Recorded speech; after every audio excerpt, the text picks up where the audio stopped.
All right, video 6.3, binomial and geometric random variables.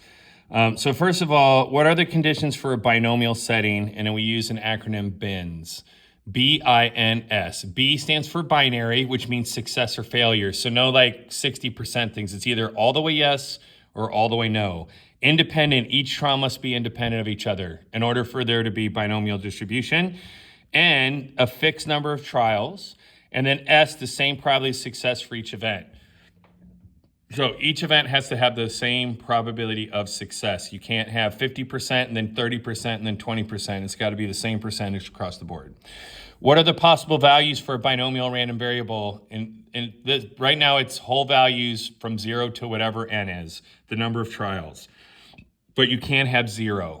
When we do geometric and at the end of this packet or the end of this notes, 0 won't be possible. But here, binomial is 0. So what binomial basically is it's what's the probability that I roll a dice and I get 4 6s out of 10 rolls. So you have a fixed number of rolls and I want to know what's the probability that I get a certain outcome within the 10 rolls. Not on any of them, but 4 out of 10, at least 4 out of 10, at most 4 out of 10, something like that. All right, the parameters of a binomial distribution. This is part of the state step. It's n the number of trials and p the probability of success. So you'll have to define the variable. X is getting a 6 on a roll of the dice. And then you have to say X is binomial distributed with n equal to the trials and p is the probability of success. You have to give that as part of your state step, and we'll see that. All right, determine whether or not the random variables below are binomial. Justify your answer. You roll a fair dice 10 times and X equal the number of 6s. Well, it's interesting. I did not just read through that, but I just said that. I wonder if that was like subconscious or something, but there we go. So this one is success or fail. You either get a 6 or you don't. Yes. Independent. Each dice roll is independent of each other. Set number of trials. We're going to roll the dice 10 times and 1 in 6 chance on every one of the rolls. So yes, that one is a binomial setting. Shoot a basketball 20 times from various distances on the court. Okay, so this one, B, binary. You either made it or you didn't. I, independent, is each shot independent of the other one. That's kind of iffy. Probably not, but that one's a little bit gray area. Fixed number of trials, we did 20, so that one's okay. So yes, maybe, and then yes, but same chance of success if you move around to different parts of the court. A layup is a lot easier to make than a half-court shot. So that is not. And also probably not independent, but for sure, they are not the same chance of success. And then observe the next 100 cars that go by and let C equal the color. That's not binary. It's not. Now, if you said red, you could say yes, red, or no red. But if you just said, C is the color, that's not going to work out. All right. Well, not for binomial distribution, at least. All right. So the next thing we have to do is we have to learn about this NCR business. And you will not really love this one, but N is the number of trials and R is the number of successes, and it's the combinations. And like I said, we'll get to that here in just a minute. Also, by the way, this is NCR stat style, that they'll write it. So one way to write 10 NCR is 10 choose 4, 10 NCR 4. They can also do it as 10 and 4 like that. That's what it looks like more on the formula chart. So on this one it says, many games rolling a dice 6 is desirable. The probability of rolling a 6 when you do a fair dice is 1 out of 6. If X is the number of 6s in 4 rolls, okay, so they're defining X for us. They're telling us that it's 4 rolls of the dice and it's binomial with, and see right there, they've stated that for us. But you have to say the number of rolls and the probability of success in the state step. What is the probability that none of the 4 rolls are 6s? So that's not 6, not 6, not 6, not 6. 5 6 to the 4th power, 48.23% chance that all 4 rolls are not. So there's about a 50% chance that you will not get a 6 in 4 rolls of the dice. About. All right. The next one says, what about 1, 6? Well, that means one time we get 6 and then 3 that aren't. However, and this is where the NCR comes in, there's 4 different ways that that could happen. You could get the 6 on the first roll, or the second roll, or the third roll, or the fourth roll. So 1, 6 times 5, 6 times 7, or you could do 5, 6 times 1, 6 times 5, 6 times 5, 6, or the 1, 6 could be here or here. There's 4 different ways to get that. So that's this NCR business. And this would be 4 NCR 1, like right there. All right, and we'll definitely need to practice that in class. Then it says, well, what about the probability of and each one of these, that we get 2 or 3 or 4 6s? So in this one, there's 4, how many different combinations of 4 rolls can we get 2 winners, or 2 of whatever we're looking for? And that's 6. So 6 times 2 successes and 2 fails. Okay, if we want 3 successes, how many different ways, if we do 4, can we spread out 3 winners? And the answer is 4 times 3 successes, 1 fail, and so on. And there's the equation like it is on the formula card. So your NCR is going to be the number of trials versus how many successes you want. And we'll learn how to do that in the calculator in class, but we actually kind of don't need to know that exactly, but we'll still go over it. And then you take your success rate to the probability of how many successes you want, and then your failure rate, 1 minus P, to N minus R. And you're like, N minus R. Well, if we have 10 trials and 3 successes, then we have 7 failures, 10 minus the 3. Okay. Oh, that's a lot. That is a lot for sure. Okay, so the next one says, going back to the roulette game, 18 of 38 spaces on the wheel are black. And it's not quite half, it's pretty close. Suppose you observe the next 10 spins on a roulette wheel. What is the probability that exactly 4 of the spins will land on black? So that's 10 outcomes with 4 successes. There's 210 different ways that can happen. And then I need 4 successes and 6 failures if I get exactly 4. 4 yes, 6 no, and that's my probability. The probability of it getting exactly 4 spins that will land on black is about 0.2247. Also, here I've defined X as a black spin. X is binomial. You see how we state that? And then we give N and P. That's your state step right there. That looks a little bit different than any other state step we've done, but it's okay. And then what's the probability that it's greater than 8? So that's 10 outcomes with 8 successes, and then success to the 8th, failure to the 2nd, that's 8. It's not divided by 8. That's the probability of 8. That's the probability of 9. That's the probability of 10, and I'll just save you from having to type all that in. You get 0.0385. All right. Now on the calculator. So on the calculator, we have binomial PDF and CDF. Now we have normal PDF and normal CDF, but remember we never use normal PDF in this class. We will use binomial PDF. So that's for exactly one value. CDF is for that values and all values less. And that's going to cause us probability of, if it says more, we have to do hundreds partners, and that gets a little bit more complicated. But we'll get to that in a minute. Okay, is it okay to use binomial PDF and CDF? Yes, but you have to write down the calculator speak just like it is on the calculator, and this is what it looks like. But we've done that before. That's not going to be a big deal. Okay, the mean and standard deviation of a binomial distribution. If it is given that the distribution is binomial, you can find the mean or the expected value of X by taking the number of trials times the probability of success. The standard deviation is that times failure. So see this P and 1 minus P? You want to think of P as success and 1 minus P as failure. So the number of trials times the probability of success times the probability of failure, square root that whole thing, and that's sigma.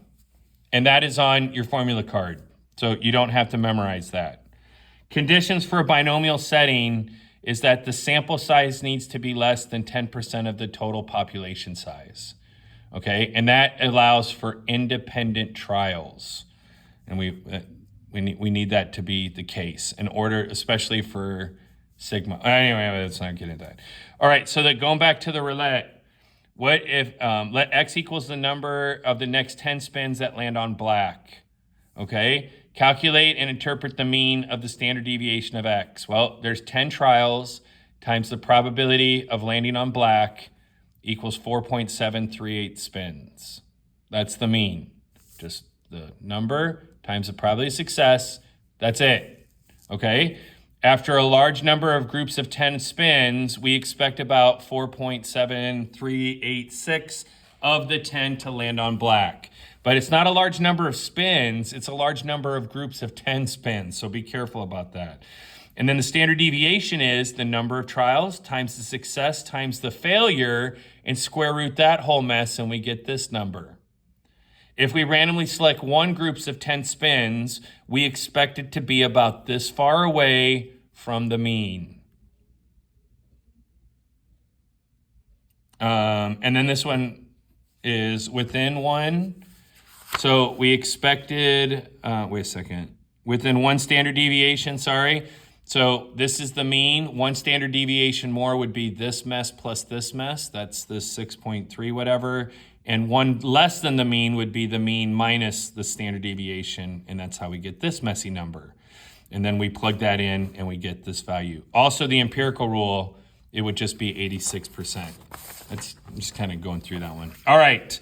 When is it okay to use binomial distribution when sampling without replacement? So in order for each selection to be independent, one trial cannot affect the value of another one, but that's actually almost never true. It does change it, but then, but when can we make it so that it's close enough? So even back when we did the Pokemon card question and we did 25% for each color, as soon as you draw a red card, there is one less red card in the population. But sometimes the percentages are so close to each other that you just allow it to be done with binomial, even if it's not truly binomial. So we have an example here. This actually happened, this was a long time ago, but Danica Patrick came on to the IndyCar scene and she was kind of an instant star. And a cereal company had done racing cards and boxes of cereal. And there was one card inside the box and people were spending like insanely a large amount of money for a box of cereal that had these cards in it because you could get the Danica Patrick card, and that was the only card that she had. That was an official trading card for, I mean, believe it or not, they have like baseball cards or football cards, but for NASCAR. But it was the only one that came out was in Post cereal. It was crazy. I mean, people were spending like $1,000 on eBay for a box of sealed cereal, just for the chance of getting the Danica Patrick card. It was nuts. So they had 5 people. They made 20,000 of each card or 100,000 cards. And I would not recommend you write all this out. It's kind of a pain. But what is the probability that if we bought 6 boxes that we get no Danica Patrick? So there's 20,000 of her cards, so 80,000 of her cards that there weren't. So that's the first one, is 80,000 out of 100,000. The second one, if we didn't get a Danica Patrick, there's now 79,999 non-Danica Patrick cards divided by the total population, and they each go down by one each time. And then I actually typed those all in and got that nasty, nasty decimal, okay? Now, technically, this is not a binomial setting because each time you remove a card, you've changed the value. They're not truly independent, except they're close enough. So if the sample size is less than 10% of the population, we say that it's independent enough that you can still use binomial distribution. And when I did this one with binomial CDF, that I get the probability that I get out of 6, that I got 0 winners out of 6, with the probability of success of being 20%, look at this decimal and look at this decimal. They're the same thing. You have to go to, let's see, that'd be a 10th, 100th, 1,000th of 1% before they're even off. And they're only even off by 1 there. So it's not even that far. So if the sample size is less than 10% of the population, you can consider the events independent of each other. All right, what are the conditions? Okay, so then geometric setting, this one's next. So binomial was What's the probability that I do 10 rolls of the dice and I get 4 sixes, or at least 4 sixes, or whatever? Now we also have geometric, and geometric's different. Geometric, we go until we get 1 success. So we do the things over and over and over and over again, not for 10 trials. It could be 1,000,000 trials until I get a success. But once I get 1 success, it's over.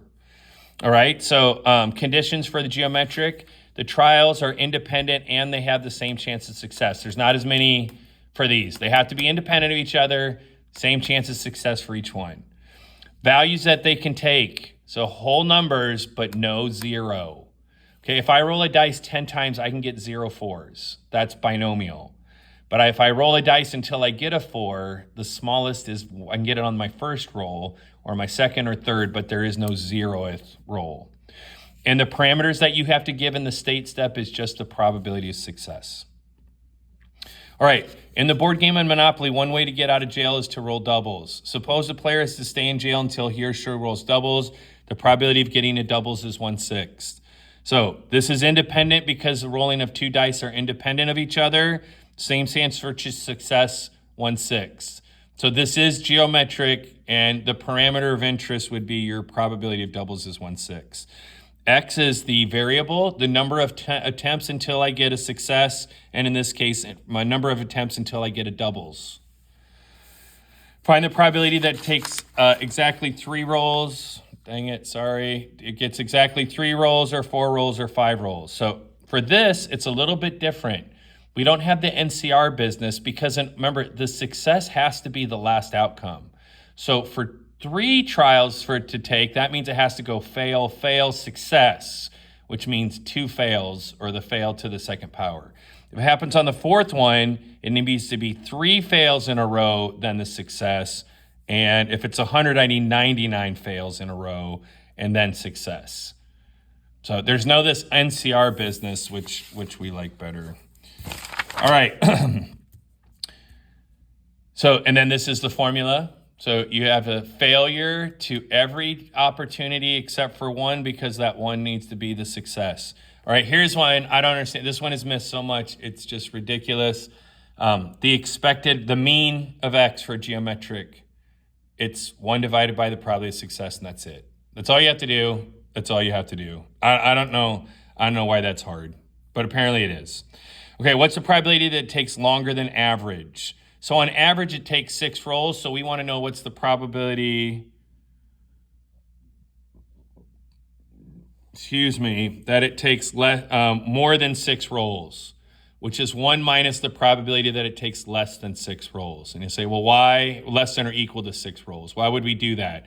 Well, when we do geometric CDF, when you plug in that value, it takes every value of that you plug in plus every value down to 0.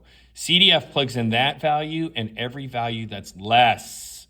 Okay, not more, but it has to be less. We did this with inverse norm. So when we want more, we have to do 1 minus the probability that it's not more, basically. So we do geometric CDF, 1/6 and 6. We get this decimal point 6615, but it's 1 minus that. There's a 33.49% chance that it'll take you more than average, or it'll take you more than 6 rolls to get your first doubles. All right. And then we got this last one, and then we will be doing mini practices of these. The notes doesn't have a lot of practice problems, but these notes are long, and it's going to be a 20-minute video without a lot of practice problems. So suppose you roll a pair of fair 6-sided dice until you get doubles. Let T equal the number of rolls it takes to get your first doubles. So show that that's geometric. Each roll is independent, and each one has the same probability of success, 1/6. Find the probability that T is equal to 3. So the probability that it takes exactly 3, find and interpret the results. So they're just asking you to plug it in or write it out in a sentence. But find the probability that it takes exactly 3 trials to get the first doubles, and then find that probability. So on this one, in the game of Monopoly, a player can get out of jail by rolling doubles within 3 turns. Find the probability that this happens, and then usually you pay money to get out if you don't get it on the 3rd. So probability that X is 3 or less, that's geometric CDF, and we're going to plug in 3. And I don't have to do that minus business because this one was more than 6. This one is 3 or less. So we can do CDF 3, so that's 3 and 2 and 1, and it adds it up for me, and then answer the question in a sentence. All right, so there'll be worksheets. You need to practice these, and you need to use your class time well so you can get help. But geometric and binomial CDF and PDF problems are pretty difficult.